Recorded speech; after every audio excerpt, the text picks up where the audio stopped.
పరిశుద్ధ నామానికి మహిమ కలుగును గాక. మరి దేవాది దేవుడు మనల్ని ప్రేమించి మరొకసారి మరి ఈ శుభ శుక్రవారము మన జీవితంలో కలగజేసి మనము పరీక్షించుకున్నటకు ఇచ్చిన ఈ గొప్ప అవకాశాన్ని బట్టి దేవాది దేవునికి ఎన్నో వేలాది వందనాలు చెల్లిస్తున్నాను.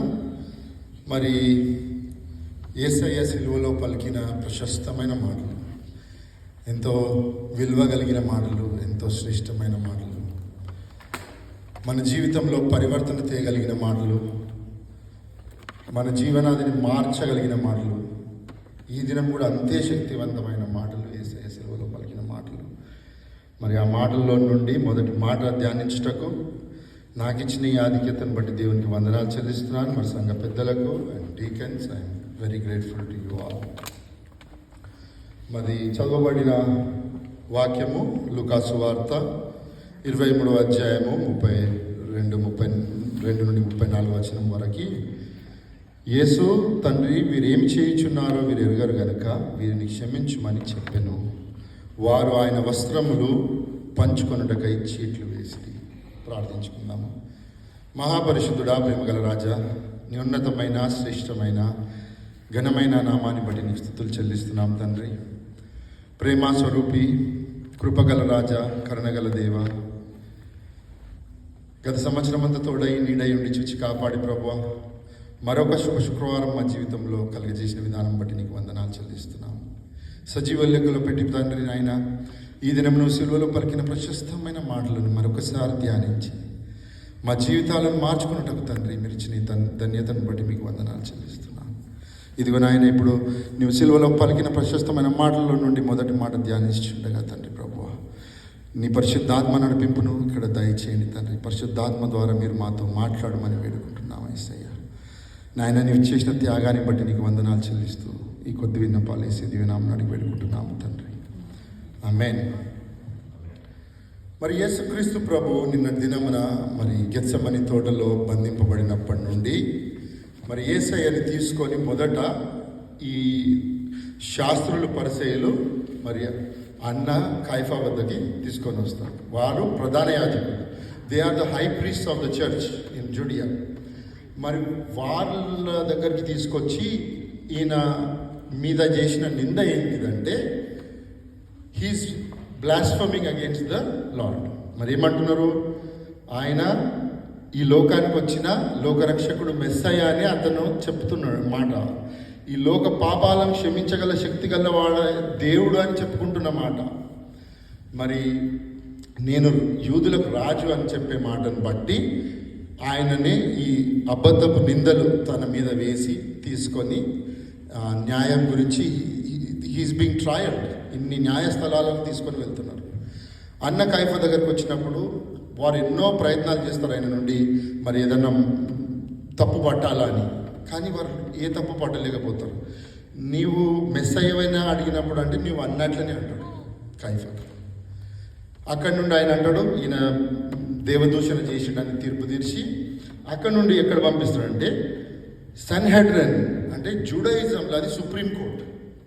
ఆ Sanhedrin is combination of Pharisees and scribes. వారు 71 మంది ఉంటారంట ఆ సభలో.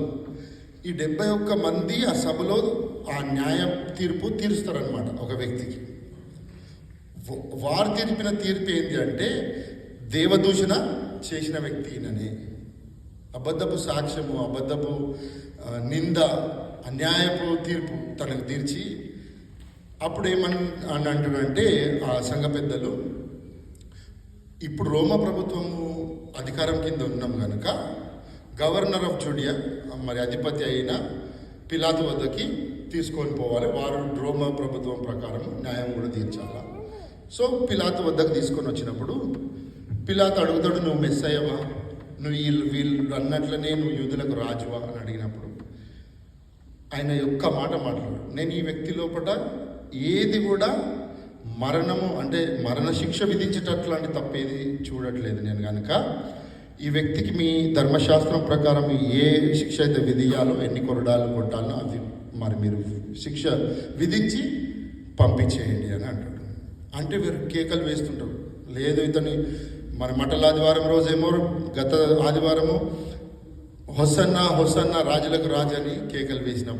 ఈ యూద ప్రజలే, ఈ ప్రజలు ఏమంటారు? ఈ దినము సిల్వకు వేయాలి యేసయ్య.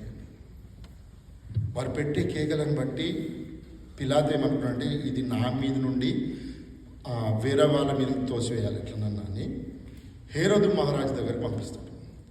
చూడండి, యేసయ్య ఏ పాపం ఎరుగని పావనమూర్తి అయినా కానీ మన నిమిత్తం ఆయన ఎంత తగ్గించుకున్నాడు. సిల్వ మరణం పొందు వరకు ఆయన తనను తాను తగ్గించుకున్నాడు. ఒక్క మాట మాట్లాడకుండా ఆయన అందరు దూషిస్తున్నారు, ఉమ్మి వేస్తున్నారు, అతన్ని కొడుతున్నారు, అతన్ని హింసిస్తున్నారు, అసహ్యంగా మాట్లాడుతున్నారు, హేళన చేస్తున్నారు, కానీ ఒక్క మాట కూడా మాట్లాడుతున్నాడు. హేరోదు యెరూషలేములో ఉన్నాడంట ఆ రోజు. ఈ హేరోదు ఎవరు? ఈ హేరోదు అంటిపాస్ అనేటైన ద గ్రేట్ కింగ్ హేరోడ్, ఎవరైతే యేసుప్రభు పుట్టినప్పుడు అందరి పిల్లలను చంపేయమంటాడో 2 సంవత్సరాల కింద, వారి కుమారుడే ఇప్పుడు రాజుగా ఉన్నాడు ఈ హేరోదు. ఈ హేరోదు రాజు దగ్గరికి పంపించినప్పుడు హేరోదు రాజు అంటాడు, ఎందుకు నా దగ్గర పంపిండు అంటే, పిలాతు అంటున్నాడు, ఎక్కడ తప్పు చేసిండు యేసయ్య, ఎక్కడ పట్టబడ్డాడు? గలిలియలో. Galilee is not under Judea province, it belongs to the king. So మీరే న్యాయం తీరవాలని ఇక్కడ పంపించాడు. అంటే హేరోదు అంటాడు, నేను ఈ వ్యక్తిలో కూడా ఏ పాపము, మరణము శిక్ష విధించేటట్లు ఏ పాపం చూడట్లేదు. I'm sending him back to పిలాతు. పిలాతు దగ్గర వచ్చినప్పుడు పిలాతు చేతులు కడుక్కొని అంటాడు, ఈ పాపము మీ మీద, మీ కుటుంబాల మీద రావును గాక, నేనైతే ఈ పాపంలో పాలిభాగం లేదని శిలువ మరణానికి తనని యేసయ్యను అప్పగించేస్తాడు. మరి గెత్సెమని తోట నుండి ఆయన కల్వరి సిల్వను మోసుకొని గొల్గొతా కొండపైకి వెళ్ళే వరకు తన తలకు మరి ముండ్ల కిరీటం, పక్కల బల్లెపు కోటు, చేతిలో శిలలు, కాళ్ళల్లో మేకులు, శరీరంలో మెల్ Gibson passion of Christ movie interview చెప్తూ ఉంటే ఆయన జస్ట్ అది యాక్టింగ్ చేస్తున్నప్పుడేనంట యేసు ప్రభు లాంటి దెబ్బలు కలిగి ఉండాలి, బైబిల్లో ఉన్నట్ల ఇంటర్ప్రిట్ చేసినట్లా ఉండాలంటే 150 మీద దెబ్బలు, కొరడా దెబ్బలు కొట్టిరంట. అయితే ఆయన అంటుండే, నా కన్ను, గుడ్డు, నా తల వెంట్రుక, ప్రతి అంగుళము నాకు కొరడాతో కొట్టబడ్డది. యేసయ్య వీపు దున్నబడ్డది మన గురించి, యేసయ్య శరీరం దున్నబడ్డది మన గురించి, మన పాపాల నిమిత్తం యేసయ్య కల్వరి సిలువలో మరి ఆ పడ్డ యాగాన్ని మనం జ్ఞాపకం చేసుకుందాం. మరి యేసయ్య ప్రార్థిస్తున్నాడు, ఇంత భయంకరమైన పరిస్థితిలో, ఇంత ఘోరమైన స్థితిలో యేసయ్య నోటి నుండి వచ్చిన ప్రార్థన ఏంటంటే, తండ్రి వీరేమి చేయించున్నారో వీరు ఎరగరు కనుక వీరిని క్షమించు. ఒక సంగతి మనం ఆలోచిస్తాము, వీరు ఏం చేస్తున్నారో వీరికి ఎరగరు, తెరవదా? వీరికి ఉమ్మి వేయిస్తున్నారు, అబద్ధ సాక్ష్యం చెప్తున్నారు, అన్యాయం తీర్పు తీరుస్తున్నారు, యూదులకు రాజుగా వచ్చిన దేవుణ్ణి వారు గుర్తించలేకపోతున్నారు. వారికి తెలియదా వారు చేసేది? మరి యేసయ్య ఎందుకు ఆ మాట అన్నాడు? వీరు ఏం చేస్తున్నారు, వీరు ఎరగరు కనుక వీరిని క్షమించమని ఎందుకు యేసయ్య ఆ మాట అనాల్సి వచ్చిందంటే, దేవుని చిత్తాన్ని నెరవేర్చడానికి ఈ లోకానికి వచ్చిన మాటను వారు సత్యాన్ని గ్రహించలేకపోయారు. Jesus left the glories of heaven and came to this world to save the sinners like you and me. అది దేవుని ప్రణాళికలు, భూ పునాదులు వేయకన్నా ముందు రక్షణ ప్రణాళికలు. He has seen our faces. ఆదామును సృజించినప్పుడు ఏదేను వనంలో దేవుడు ఆయనతో సహవాసం చేసేటకు, మరి సంబంధం పెట్టుకున్నటకు ఇష్టపడ్డ వ్యక్తి దేవుడు. ఒక కుమారుని వలె, ఒక తండ్రి వలె, ఒక సహోదరుని వలె, ఒక స్నేహితుని వలె ఆయన ఆశపడ్డాడు అలాంటి సంబంధం ఉండాలి.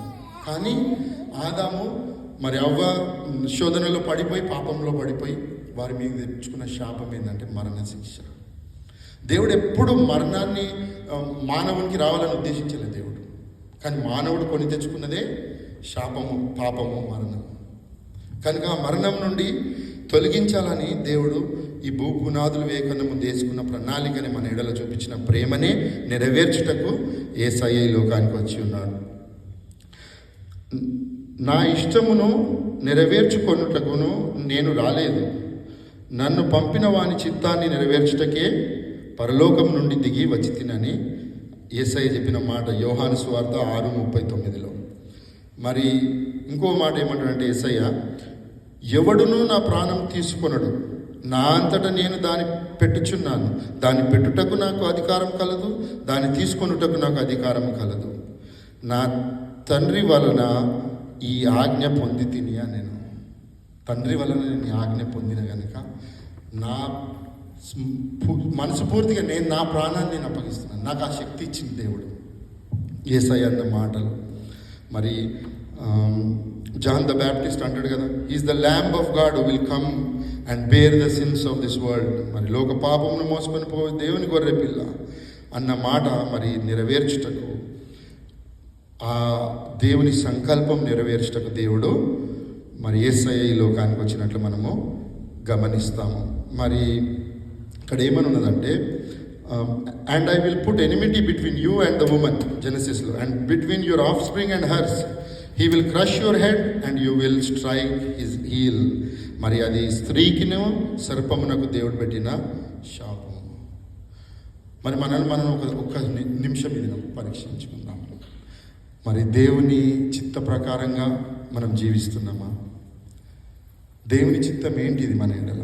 ఆయన క్షమాపణ శిలువ పైన మనకిచ్చిన చిత్తం ఏంటిది? దేవుని ఆజ్ఞ ఏంటిదంటే, యు ఫర్గివ్ వన్ అనదర్. ఒకరినొకరు క్షమించుకోవాలి. క్రీస్తు మనల్ని క్షమించినట్లు మనం ఒకరినొకరు క్షమించుకోవాలి. అది దేవుని ప్రణాళిక. సిఎస్ లూయిస్ అనే ఒక గొప్ప దైవజనుడు ఏమన్నాడంటే, ఫర్గివింగ్ హార్ట్ ఆఫ్ క్రైస్ట్ అనే ఆర్టికల్లో, to be a Christian means to forgive the inexcusable because God has forgiven the inexcusable in you. క్షమించరానిది అన్నది క్షమించమంటుండేవాడు. ఎందుకంటే మనలను ఆ విధంగా క్షమించినంటే యేసయ్య. మరి ఒక్క నిమిషం మనం పరీక్షించుకుందాము. మరి దేవాది దేవుడు ఇచ్చిన ఒక గొప్ప తరుణం మరొకసారి. మరి ఆయన చిత్త ప్రకారం మనం జీవిస్తున్నామా? ఆయన చిత్తానికి లోబడి మన జీవితం ఉందా? ఆయన ఆజ్ఞలకు కట్టుబడి ఆయన ఆజ్ఞలను అనుసరించుచూ మనం జీవిస్తున్నామా? మరి దేవుడిచ్చిన ఆజ్ఞ మనకి క్షమించాలా? క్షమించే స్వభావం కలిగి ఉండాలా? క్షమించే హృదయం యేసయ్యది కలిగి ఉండాలా? ఒక క్రైస్తవునిగా మరి సిఎస్ లూయిస్ గారు అన్నట్లు క్షమించగలగాల. మనము క్షమించలేని వారిని క్షమించగలగాలి. రెండో విషయం, వారు ఏ విషయం అయితే దేవుడు అంటుండో వారికి తెలియదు కనుక వారిని క్షమించు ప్రభు అని, వారు ఆత్మీయ అంధకారంలో ఉన్నారు. ప్రవచనాలు నెరవేర్చుటకు దేవుడు ఈ లోకానికి వచ్చి ఉన్నాడు. ఈ ప్రవచనాలు నెరవేర్చుట వాళ్ళు ఆ సత్యాన్ని గ్రహించలేకపోయారు. ఇప్పుడు ఈ చదివిన వాక్య భాగమే మనము సమయం ఉంటే ఒకసారి దావీదు మహారాజు రాసిన కీర్తన 22:18 చదివినట్లయితే అక్కడ రాయబడి ఉంది, దావీదు మహారాజు 1000 years ago, before Jesus was born, he prophesied that they will put lots for his clothes. ఆయన బట్టల గురించి చీట్లు వేసుకున్న మాట ఆ 22వ కీర్తన చదివితే యేసయ్య క్రూసిఫిక్షన్ అంతా రాయబడి ఉంటుంది అక్కడ. 1000 సంవత్సరాల ముందు యేసయ్య జన్మించకుండా ఉన్న 1000 సంవత్సరాల ముందు. మరి ఐజాయా ప్రవక్త ఇది చదవబడ్డ వాక్య భాగం 53వ అధ్యాయము 700 సంవత్సరాల కింద రాయబడిన ప్రవచనం. ఈ ప్రవచనాలకు నెరవేర్పే యేసయ్య. యూదులకు రాజుగా వచ్చాడు, రాజులకు రాజు అయ్యి వచ్చాడు, కానీ గ్రహించలేకపోయిన వీరందరూ దేవుణ్ణి హింసిస్తున్న వారు ఎవరు? వీరందరూ దేవుడు ఎన్నుకున్న ప్రజలు. They are the chosen from the Lord. యూదా మతం మీద వాళ్ళకి ఉన్న నిష్ట, అంటే ధర్మశాస్త్రం మీద ఉన్న వారి నిష్ట వారిని అంధకారంలోకి తీసుకొని పోయిందంట. ఒకసారి మనం కూడా ఆలోచిస్తాం ఇప్పుడు. అంటే ఆత్మీయ అంధకారంలో నడిపింపబడ్డారు. వారు వాక్యాన్ని ఎరిగిన వారే, నిష్ఠగా ప్రతి ఆచారంను పాటిస్తున్నారు. ధర్మశాస్త్రం ఏడలో వారికి ఉన్న శ్రద్ధ, వారికి ఉన్న డిసిప్లిన్, మరి వారు teachers of the law, preachers of the law, అంత నిష్ఠ కలిగిన వారు. మరి వీళ్ళే కదా యేసయ్యని సిలువకిస్తున్నారు. మరి యెషయా చేసిన ప్రవచనము, దావీదు మహారాజు చేసిన ప్రవచనము వారు చదివిన వారే కదా, కానీ గ్రహించలేకపోతున్నారు. మరి చక్కటి ఉదాహరణ బైబిల్లో ఏమున్నదంటే, పౌలు పడ్డ ప్రయాసం. పౌలుగా మారకన్నా ముందు ఆయన తిమోతికి రాసిన మొదటి పత్రిక 1వ అధ్యాయం 12వ వచనంలో ఈ విధంగా అంటాడు, పూర్వము దూషకుడను హింసకుడను హానికరుడనైనున్న నన్ను తన పరిచర్యకు నియమించి నమ్మకమైన వానిగా ఎంచినందుకు నన్ను బలపరిచిన మన ప్రభు అయిన క్రీస్తు యేసుకు కృతజ్ఞతుడై ఉన్నాను. తెలియక అవిశ్వాసం వలన చేసితిని గనక కనికరింపబడి తిని. తెలియక అవిశ్వాసంతో చేసినట్ట. గమలీయుల పాదాల దగ్గర అభ్యాసం పొందినవాడు ధర్మశాస్త్రం గురించి. Paul was one of the most diligent followers of the word of God, followers of the law of Moses. అంత గొప్ప పౌలు ఏమంటున్నాడు అంటే ఇక్కడ, మరి అంధకారంలో ఉండి నేను తెలియక అవిశ్వాసం వలన చేసి తిని గనక కనికరింపబడి తిని. మరి తెలిసి జరుగుతున్నదా, తెలియక జరుగుతున్నదా? మరి కృపగల దేవుడు, కరుణగల రాజు, మనని క్షమించుటకు ఆయన ఎల్లకాలం సిద్ధంగా ఉన్న దేవుడు మనని.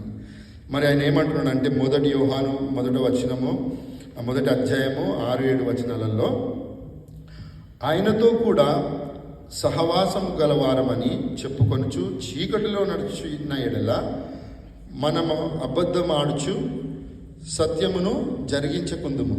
అయితే ఆయన వెలుగులోనున్న ప్రకారము మనమును వెలుగులో నుండిన ఎడల మనము అన్యోన్య సహవాసమును గలవారమై ఉందుము. అప్పుడు ఆయన కుమారుడైన యేసుక్రీస్తు రక్తము ప్రతి పాపము నుండి మనలను పవిత్రులుగా చేయను. ఎప్పుడైతే యేసయ్య వెలుగులోనికి మనం వస్తామో, కొన్నిసార్లు మనం కూడా గ్రహించము. మనము ఇంటర్ప్రిట్ చేసిన బైబిల్, మనము తెలుసుకున్న వాక్యము, మనకు అర్థమైనట్ల వాక్యం మనం తీసుకొని మనం అనుకుంటాం దేవుని పరిచర్య మనం గొప్పగా చేస్తున్నాం అని అనుకుంటాము. పౌలు వల్లనే మనం కూడా నిష్ట కలిగి దేవుని పని చేస్తున్నామని మనం ముందుకు పోతుంటాం. కానీ మనం ఒక్కసారి we don't stand back and reflect and say, is it by the word of God? ఇది వాక్యానికి అనుకూలంగా ఉన్నదా నేను చేసే పరిచర్య? నా జీవితం ఈ వాక్యానికి అనుకూలంగా ఉన్నదా అని మనం ఎప్పుడూ ఒక్క నిమిషం ఆలోచించి గ్రహించాం. ఎంతో గొప్ప జ్ఞానం పొందుకొని ఉండొచ్చు, ఎంతో గొప్ప మరి దేవునిలో విశ్వాసం కలిగి ముందుకు సాగుతుండొచ్చు. కానీ దేవుడు ఏమంటున్నాడంటే, నీవు చేసే పరిచర్య దేవునికి అంగీకారంగా ఉన్నదా? మరి ఆ దినము వారు గుడ్డితనంలో ఉన్నారు, ఆత్మీయ గుడ్డితనంలో. ఈ దినం కూడా మనం ఎందరమో ఆత్మీయ గుడ్డితనంలోనే కొనసాగుతున్నాం. వారు ప్రవచనాలను గుర్తెరగలేకపోయింది. ఈ దినం వాక్యము is in every house, word of God is in every house, but we still don't realise we are also walking in the spiritual blindness. అది ఆత్మీయ అంధకారంలో మనము ముందుకు సాగుతున్నాము. మరి మనల్ని మనం ఒకసారి మరి పరీక్షించుకోనికి దేవుడిచ్చిన ఈ గొప్ప అవకాశము. మరి ఇన్ ఇంట్రెస్ట్ ఆఫ్ టైం మరి 3వది చూద్దాము. దేవుడు ప్రేమ స్వరూపి కనుక ఆయన క్షమించగలిగాడు. Where there is no love there is no forgiveness. మరి ఎక్కడైతే ప్రేమ లేదో క్షమాపణ ఉండదు. For God so loved the world that he gave his only begotten son so that he can die for us and save us from our sins. మరి దేవుడు ఏమంటున్నాడంటే, ఎలాంటి ఇప్పుడు పౌలు అన్న మాట ఏంది? అజ్ఞానంతో అవిశ్వాసంతో నాకు తెలియక చేసిన కనుక క్షమించినట్టు. కానీ యేసయ్య చెప్పిన ఉపమానం ఏంటి తెలుసా? లూకా సువార్త 15:11-32 వచనాలల్లా తప్పిపోయిన కుమారుని గురించి రాయబడింది. మనందరికీ తెలిసిన కథనే ఇది. బుద్ధిపూర్వకంగా తన తండ్రి బ్రతుకున్నప్పుడే ఆస్తి పంచిమని ఆస్తిని తీసుకొని వెళ్ళి మరి దుర్వ్యాపారం చేసి మరి పాడు పనులలో ఆస్తినంతా పొడగొట్టుకొని ఆ కరువు కాలంలో పందుల వద్దకు వచ్చి అది తినే ఆ పందుల పొట్టు తినాలా అంత స్థితికి దిగజారిపోయి అంత దుస్థితికి పడిపోయినప్పుడు అప్పుడంట జ్ఞానం కలిగింది. బుద్ధిపూర్వకంగా వెళ్ళినవాడు బుద్ధి వచ్చినప్పుడే తిరిగి వచ్చిందంట తండ్రి దగ్గరికి. అప్పుడు ఏమని అంటాడంటే, అక్కడ మీకు ఒకవేళ అది వీలైతే ఒక్కసారి చదవండి. 15వ అధ్యాయము లూకా సువార్త 15:17-19 వరకు. ఎవరైనా చాలా సాయం చేయగలిగితే.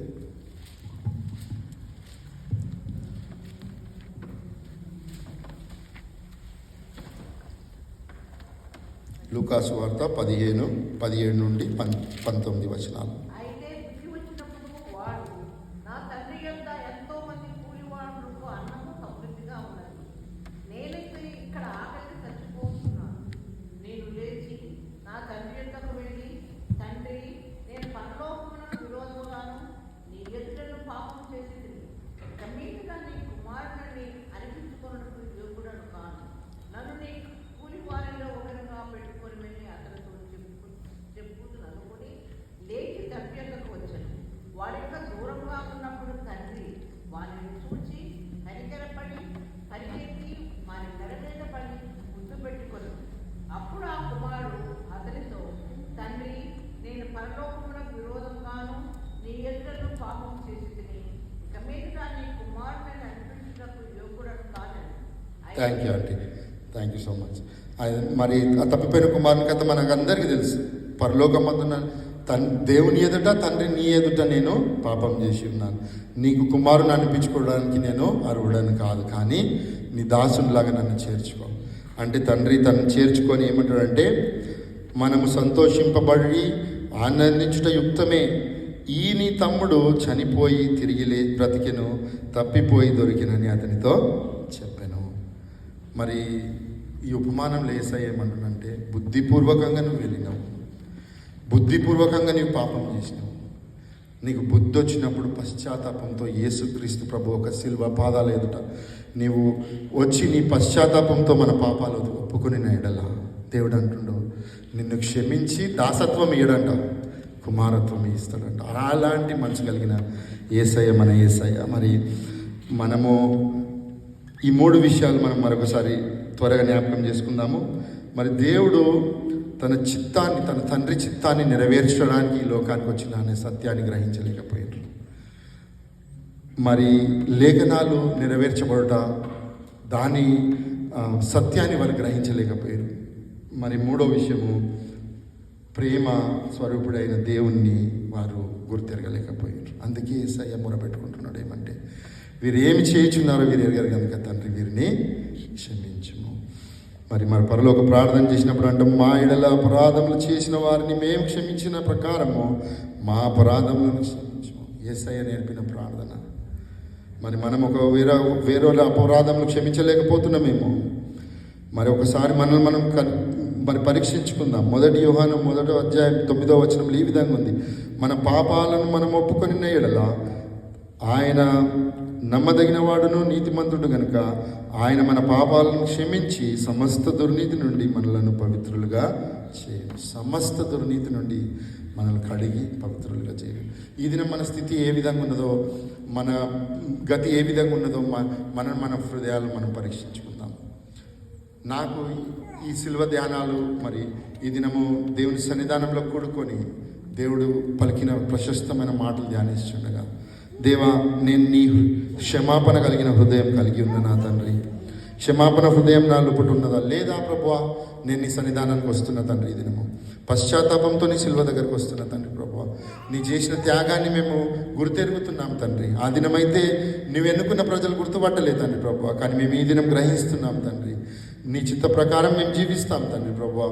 నాయన, నీకు అనుకూలమైన జీవితం మేము జీవిస్తామని ఒకసారి మనము తీర్మానం చేసుకుందాం. అప్పుడు యేసయ్య అంటున్నాడు, I will forgive their iniquities and I will remember their sins no more.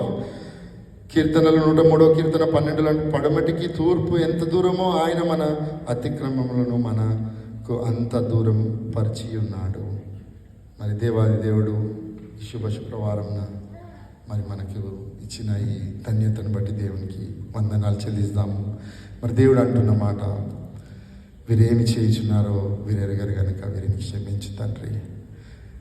వీరు నా ఎడల చేసిన కార్యాన్ని బట్టి ప్రభువా, నీవు ఉగ్రత శాపం వారి మీదకి రాని ప్రభు, ఎందుకంటే they are innocent in many ways, and that is the love of Christ. మరి ఆ ప్రేమ కలిగి, ప్రేమ లేకపోతే క్షమాపణ లేదు. సో మనం ప్రేమ హృదయం కలిగి క్షమించేవారిగా ఉండాలా. మరి క్రీస్తు మనల్ని ఏ విధంగా క్షమించుండో క్షమాపణ ఇతరులకు మనం ఎక్స్టెండ్ చేయాలా. మరి దేవుని నుండి ఆ క్షమాపణ పొందుకొని రక్షణలోకి నడిపింపబడాలని నా ప్రార్థన. మరొకసారి దేవుడు నాకు ఇచ్చిన ఈ అవకాశాన్ని బట్టి దేవునికి వేలాది వందనాలు చెల్లిస్తూ ఈ కొద్ది మాటలు ముగిస్తున్నాను. Thank you.